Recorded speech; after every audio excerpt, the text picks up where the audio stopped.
Madalas magpunta sa sementeryong ito sa Davao City ang 63 taong gulang na si Clarita Alia. Hindi lang kasi isa, kundi 4 sa kanyang mga anak ang nakalibing rito. Si Richard, Sa baba. si Bobby, si Tupet, Yung payong. Yung pinakahuli po, isa pa. si Bobby ni. Si Juan Fernando Dudiri. Nasangkot raw noon sa paggamit ng rugby at sa mga kaso ng pagnanakaw ang mga anak ni Aling Clarita Alia. Namatay sila sa kamay ng mga hindi pa nakikilalang hitman sa Davao City.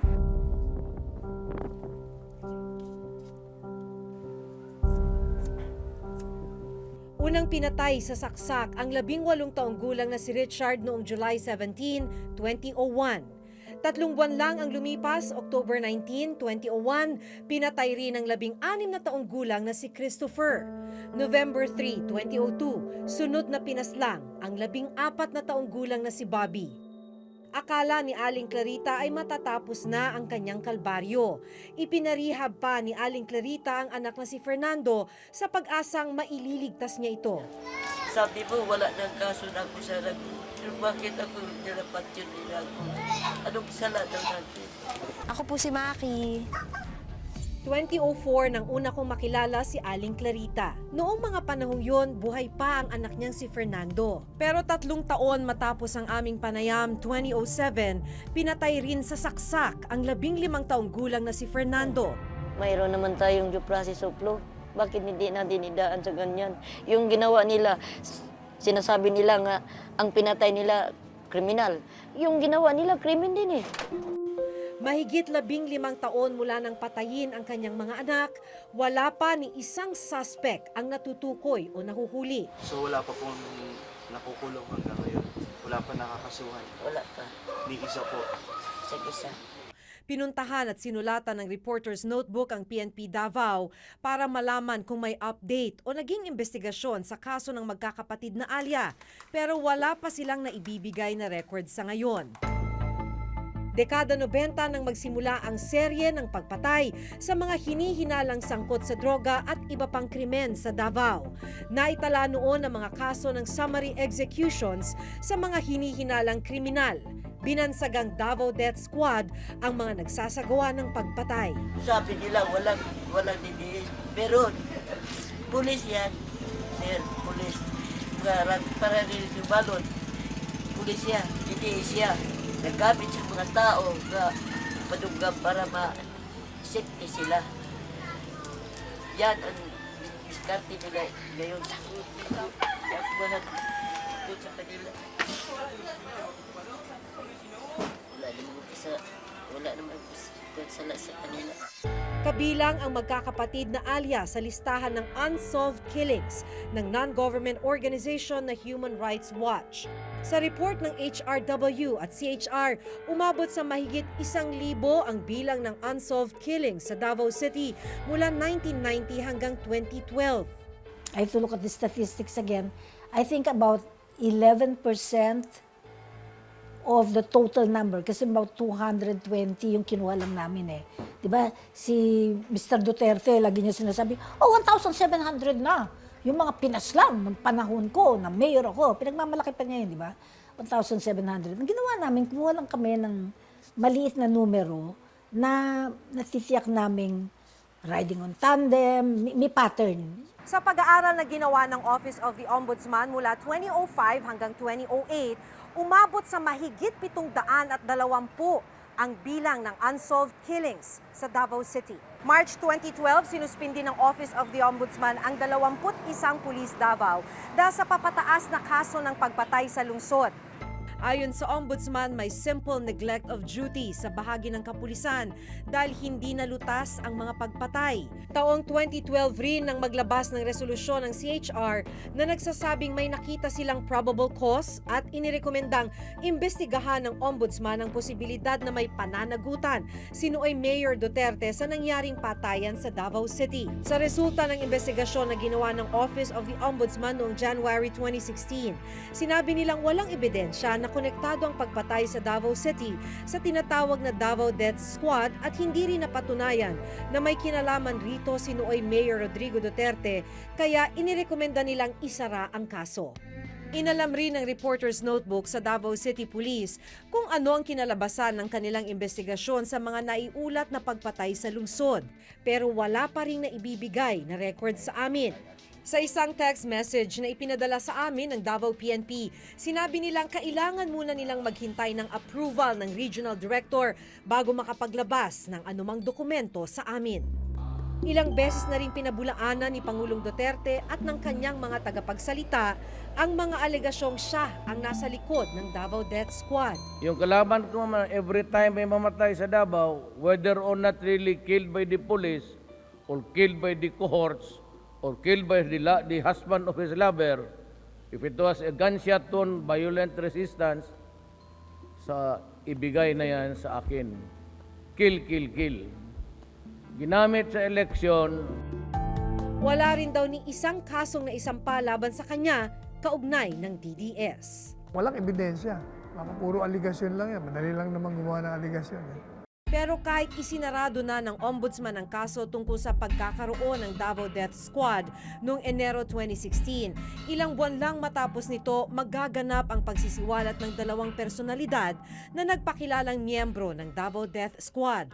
Setyembre 2016, lumitaw ang nagpakilalang miyembro ng Davao Death Squad na si Edgar Matubato.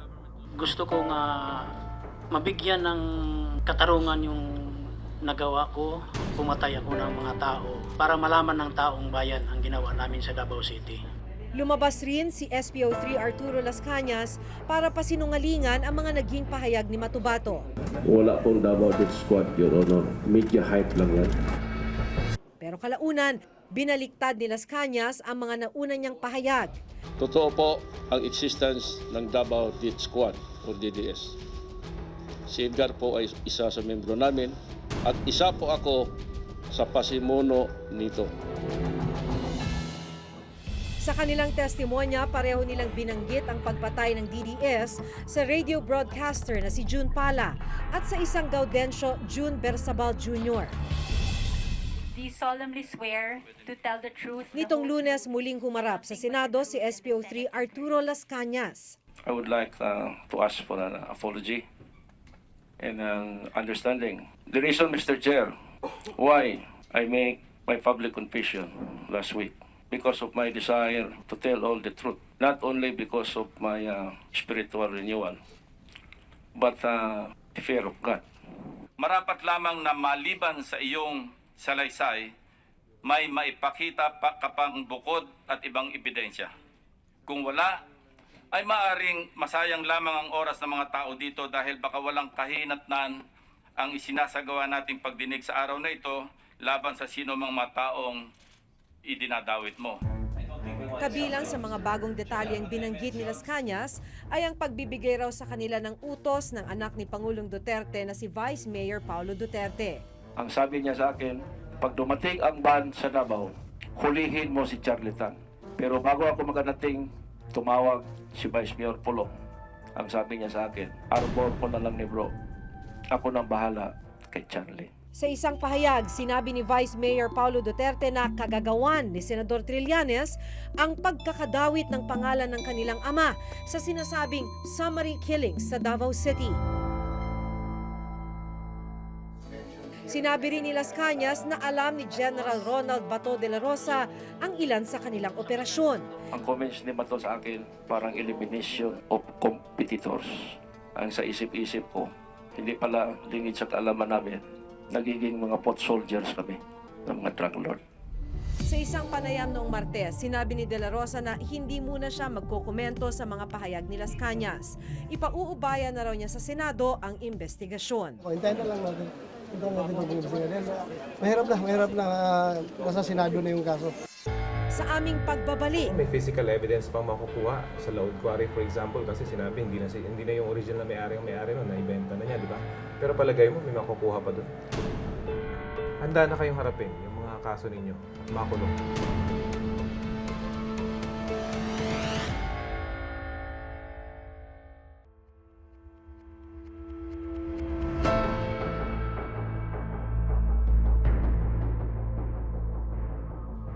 Sa nakalipas na pagdinig sa Senado, ginisa ng mga senador si SPO3 Arturo Las Cañas, ang dating pulis Davao, na nagpakilalang miyembro ng Davao Death Squad. Sa panayam ni Rafi Tima, hihimayin ang mga naging pahayag ni Las Cañas. Hinihintay lang namin yung susundo sa amin para makausap na itong si Las Cañas. Sabi nila, alas 7 ng umaga. Kami raw yung unang mga miyembro ng media na kakausapin itong si Las Cañas. Sa isang safe house, nakausap ng Reporter's Notebook si SPO3 Arturo Las Cañas. Tinanong ko siya kung ano talaga ang motibo sa likod ng kanyang pagbaliktad. Binabanggit niyo lagi spiritual renewal, pero parang ayaw maniwala ng mga senador sa inyo. Pinagdududahan nila yung strength ng spiritual renewal niyo. Na-explain ko naman yun, bakit ako nagsinungaling. Una doon is seguridad ng pamilya ko. Pangalawa, kasama ko yung pinaka-core group ko noon. Una sila si Sane Binaventura, nandoon sila Jimtan, alam ko yung kapasidad nila eh. Pwede ubusin nila pamilya ko. And then 2 months away na lang, mag-retire na rin ako. Bakit nagbago ang isip ko is hindi nagbago. Meron na sa isip ko na one day talagang ipalabas ko ito. Itinanggi naman ng mga nabanggit na opisyal ng PNP ang paratang ni Las Cañas. Masama ang loob nyo dahil lahat ng mga gusto nyong pasukin daw na business ni-reject kumbaga. Wala naman akong pinasukan na kontrata. Yung sinabi ni Senador Ejercito, walang katotohanan yun. Tinanong rin namin ang tungkol sa hindi pagkakapare-pareho sa kanyang testimonya, gaya ng detalye ng pagkakapatay sa pamilya ng isang Mr. Patasaha. Kaharap ka ba mismo ng ginawa o narinig mo lamang yung tunog ng suppressor? Narinig ko lang po. Napatay po ang buong pamilya sa harap ko using alin po ang totoo rito ngayon? Yung inyong affidavit o yung sinabi sa inyong press con? Magkaiba eh. Nandoon ako sa labas pero I consider na nakita ko. So mali yung nasabi mo sa press con? Nakalimutan mo? Baka naano ko lang, Mr. Chairman. Please continue. Yes, narinig ko ang putok, yung sa loob ng bahay. Pero nakita ko personal, yung si Mrs. Patasaha kasi kaharap kami. Nung hinatak siya ni SPO4 Binlaod, nandoon ako sa harap niya.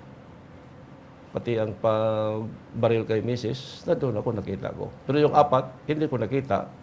Narinig ko at nakita yung mga patay. At nakita ko rin ang gunman na kasama ko. Binanggit rin niya ang pagkakapatay sa dance instructor ng kapatid ni Pangulong Duterte na si Jocelyn. Pero isang nagpakilalang dance instructor ni Jocelyn ang lumutang at sinabing buhay siya. Lumabas lang talaga ako kasi para ma-clear yung pangalan ko, sa pangalan ni Ma'am C, ganun. Paano babalik? Ipatay naman yun, dinala namin sa quarry. Anong year yun? Hindi ko na matandaan kung anong year. Then sa kadaming inuutos sa amin ni Sunny, kasi consider lang namin yun na ordinary lang Kasi parang the past few years lang daw nangyari yun.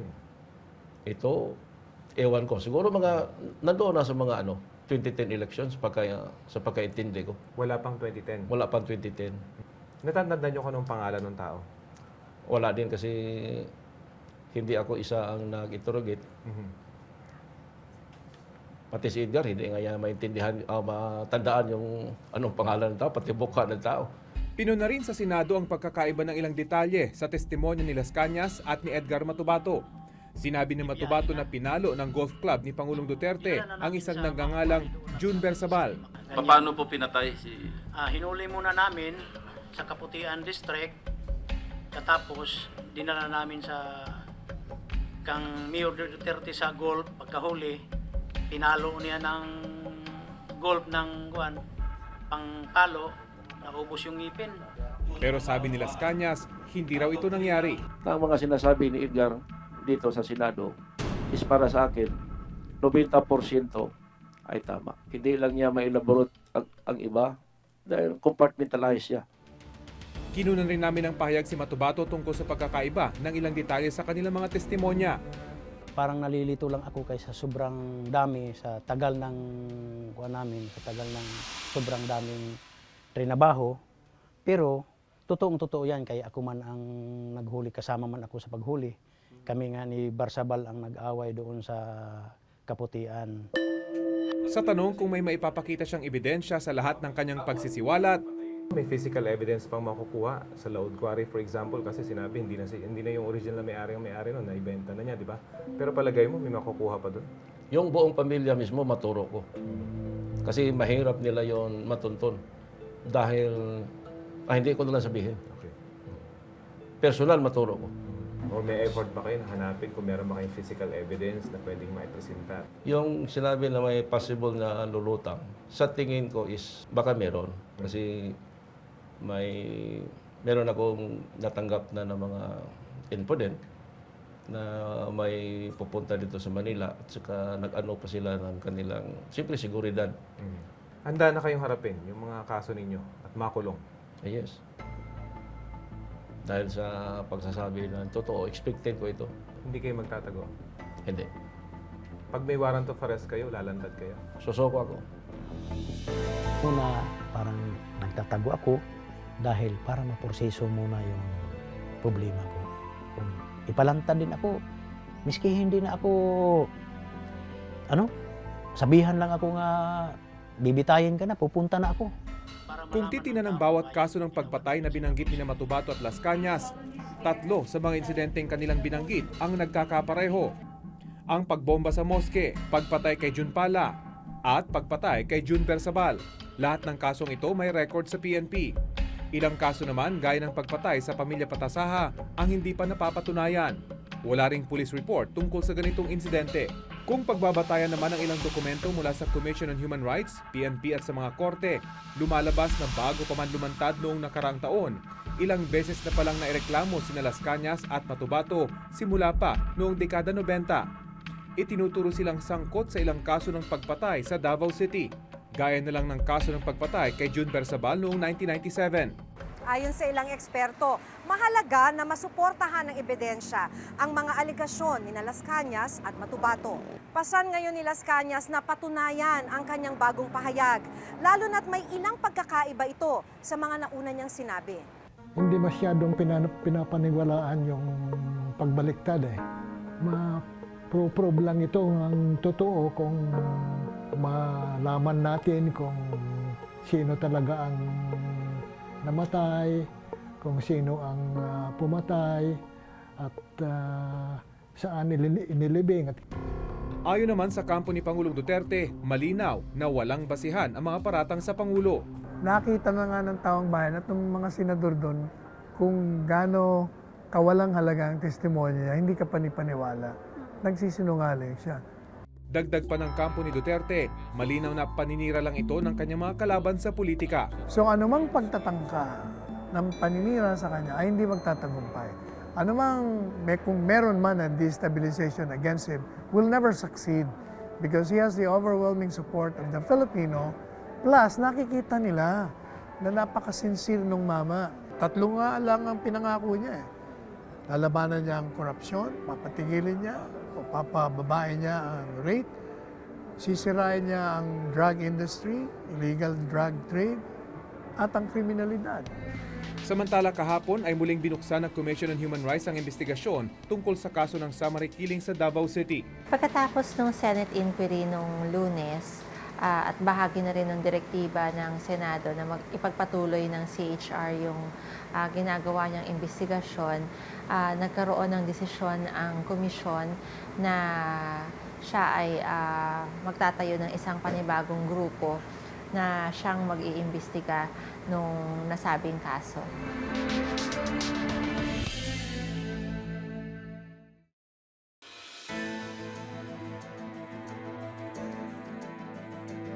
Sa paglutang ni Arturo Las Cañas at Edgar Matubato, muling napag-usapan ang mga kaso ng pagpatay sa Davao City. Para kay Aling Clarita Alia na namatayan ng 4 na anak, umaasa siyang hindi pa huli ang lahat para mabigyang katarungan ang pagkamatay ng kanyang mga mahal sa buhay. Hanggang sa susunod na Huwebes, ako si Maki Pulido. Ako si Rafi Timat, ito ang nakatala sa aming Reporter's Notebook.